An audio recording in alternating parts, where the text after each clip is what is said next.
I'm customizing and installing photo backdrops on Ron's Trains and Things right now.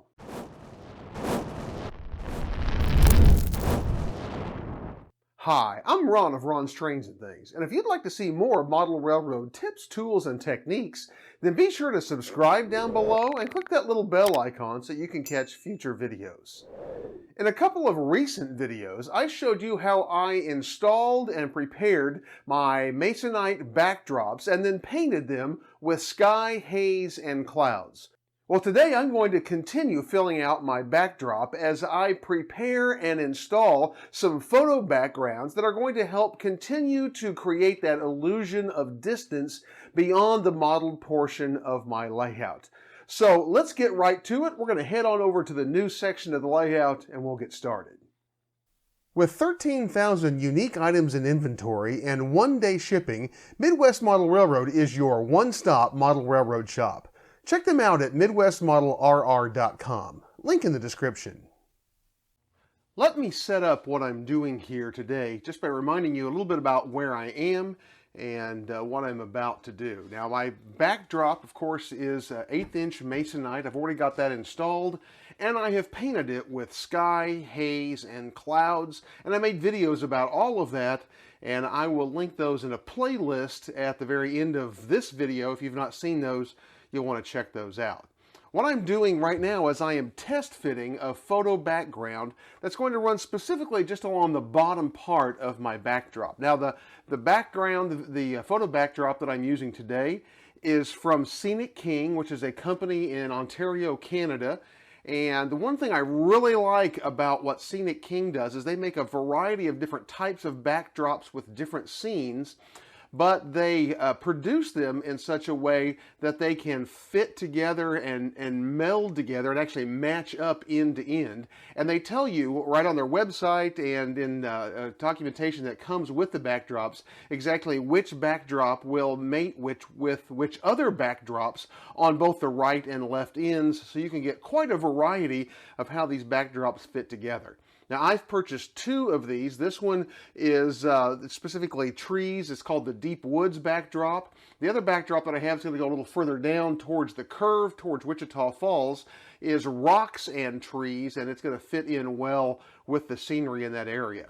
Now, I've got this backdrop just sitting up here, kind of stuck up with a little piece of painter's tape or 2, just for the sake of fitting it in and making sure that everything is going to match with the other scenery that I have planned. And I've done that all the way down, trying to match up how the backdrop, the photo backdrop, fits with my various hills and scenic contours, as well as structures and other scenic plans that I have for this area. So I've got it all kind of matched up and we're ready to start working. Now, obviously this backdrop has a sky printed on it, but I have painted sky and clouds, so I don't want the sky part of the backdrop.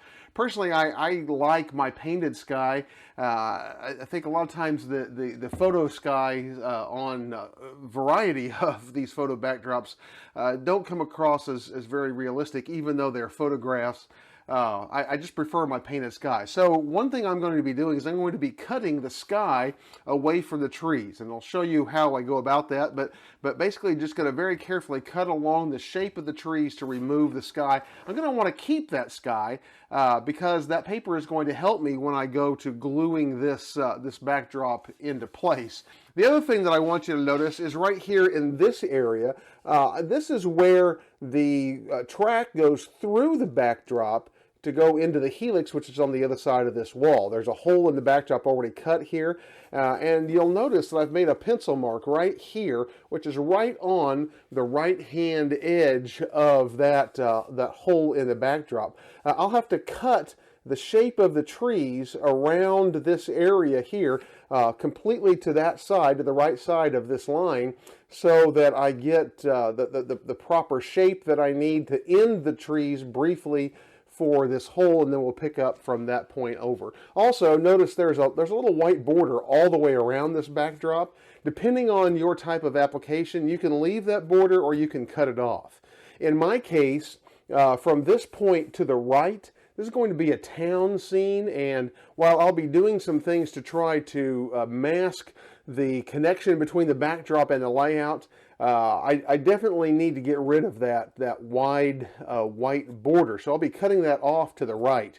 From here to the left, I'm going to have hills that are going to be covering the bottom part of all of the backdrop, so that border won't matter. I can leave that and it'll completely cover up. I will be cutting that border off on the ends, as the ends are made to overlap anyway to match their surfaces up. But so I don't need the extra border there. It just creates something else to make more of a scene. So with all of that said, I'm going to go ahead and pull this backdrop down. I'm going to use the lower deck as a cutting surface. We'll start cutting the sky off of here, and I'll show you how we get this backdrop installed.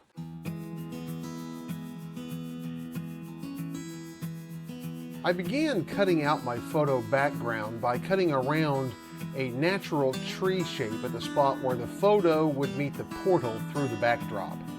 I studied the photo carefully in the area where I knew I needed to make the cut, and cut around one natural shape of one tree to create the end of a tree line at this point. Working from the bottom up, when I reached the sky, I simply cut up across the sky backdrop to cut the background in two. I then began cutting along the top of the tree line to remove the sky. Cutting along the treetops is a bit tedious. I worked to preserve as much of the treetop detail as possible while removing all of the sky above the trees. It wasn't always possible to save every single little detailed branch, but I saved the vast majority of them. It took about an hour and a half to remove the sky from the entire 6-foot background. I didn't worry about the sky that showed up through the trees, as the sky color on the photo and my painted backdrop were a pretty close match in color. The most important thing in this process is using a very sharp number 11 blade with a good point. Cutting paper dulls blades fairly quickly, and I went through a couple of blades in the process of cutting this background, but using a dull blade will tend to tear the paper, and even small unclean cuts will show up as ragged edges rather than sharp, clean details. The cutting process takes patience, but remember, patience will yield the best results, and this is a backdrop you'll be looking at on your model railroad layout for years to come, so take your time. I used a straight edge to remove the white border from the end and the bottom of the background.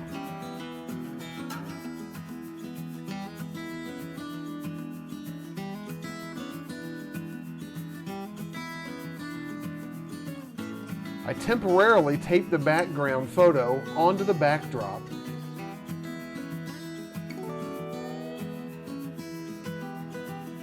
Then taped the sky that I had cut away to the backdrop above the photo I was going to be using, lining it up with the usable photo as I was going. I used the sky portion to mask and protect the painted backdrop from overspray of the adhesive that I used to mount the photo. Spray adhesive on the visible painted backdrop can catch dust and dirt and can turn the backdrop gray over time. When the sky mask was applied, I removed the photo that I was mounting and rolled it up from the opposite end where I was going to start. I made sure that the bottom edge was flush on the roll and used a giant paper clip to hold the roll together. I left about a foot of the end where I was going to start mounting out of the roll. It was easiest to adhere a short section at a time, but the roll will help me keep the edge straight all the way along the backdrop. I used a piece of cardboard cut to 12 inches in length as a rough measuring device and as a mask as I glued the backdrop up. I marked off the length of sections that I would glue at a time, both on the layout and on the back of the photo background. To adhere the backdrop, I used Gorilla brand spray adhesive. This adhesive can be repositionable or permanent depending on your preference. I had experimented with it a little bit in advance to see what process worked best. One thing I must say is that you need to be careful using this kind of a spray adhesive on foam. The surface of my layout here is extruded foam, and even a little minor overspray marred the surface of the foam. Now this was not a problem for me here, as it is minor and I will be covering this area with other scenery, but more spray adhesive can absolutely eat the foam away, so be sure and take care. Per the instructions on the can, to get a good permanent bond, I sprayed both the back of the photo backdrop and the backdrop itself, being extra careful to get a good application along the tops of the trees where the photo might be most likely to turn loose and curl up. I then let the spray tack on both surfaces for 1 minute. Then, very carefully, I lined up the bottom edge of that short section with the top of the layout and smoothed it into place. I used a smoothing motion to work up from the bottom to make sure that the tops of the tree line were pressed firmly into the glue. Take care not to get spray adhesive on your hands and then smear it onto the photo or the backdrop, as this can mar the surface and destroy the effect of the backdrop.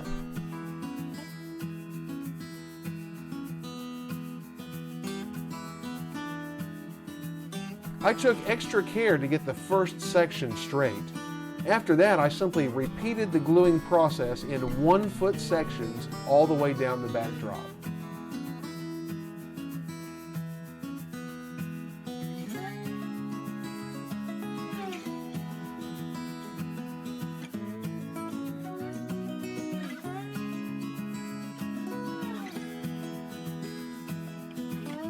With the right end of the background installed, I repeated the same process with the left end to the left of the portal of the backdrop.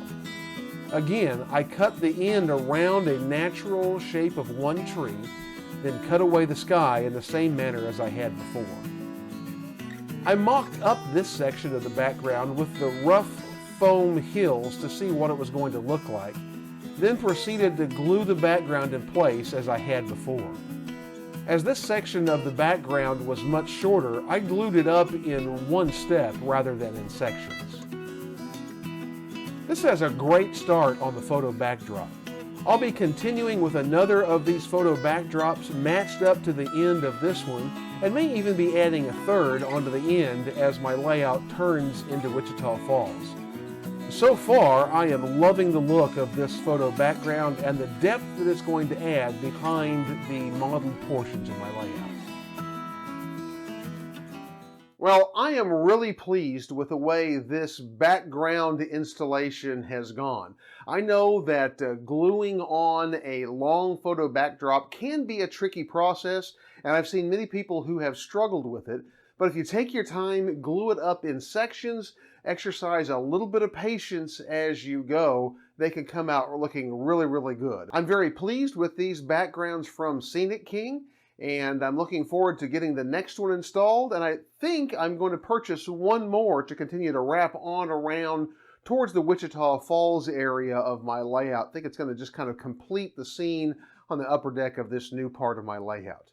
Well, if you haven't seen those videos about how I installed and prepared my backdrop and painted them with sky, haze, and clouds, I've got those videos in a playlist, and you'll find it linked in the corner of your screen right now. Be sure and watch those next. Also, be sure and check out my Amazon Pick of the Week in the description down below, as well as my MicroMark promo code and tons of other great links that I know you'll benefit from as well. Be sure and check those out. Well, if you'd like to see some more Model Railroad content right now, check out the links on your screen.